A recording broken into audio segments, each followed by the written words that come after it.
В республиканском Тентюковском доме-интернате для престарелых инвалидов сразу 25 человек заболели коронавирусом.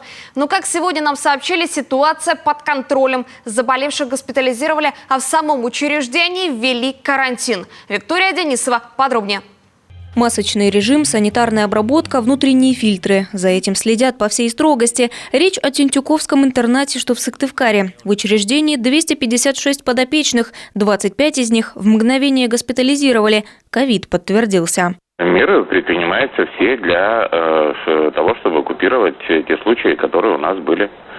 Все, что необходимо, предпринимается, но, естественно, это имеет результат. С 11 числа нет ни одного случая, и надеюсь, что уже не будет.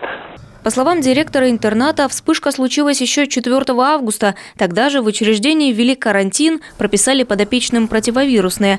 Новых случаев заражения удалось избежать. На сегодня 5 зараженных подопечных из числа госпитализированных уже выздоровели. Между тем, уровень заболеваемости в регионе пока не падает. В антилидерах Сыктывкар и Ухта. Многие находятся в реанимации, в тяжелом состоянии. Очень много кислородозависимых пациентов.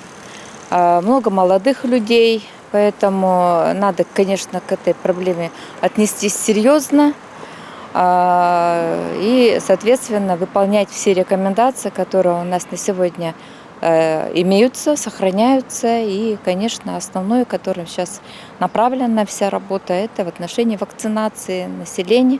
К слову, привитых в коме 192 тысячи человек, еще больше 230 тысяч в ожидании второго компонента. Близится и очередная поставка вакцины. Уже сегодня в коме прибудет 73 тысячи доз «Спутника Лайт».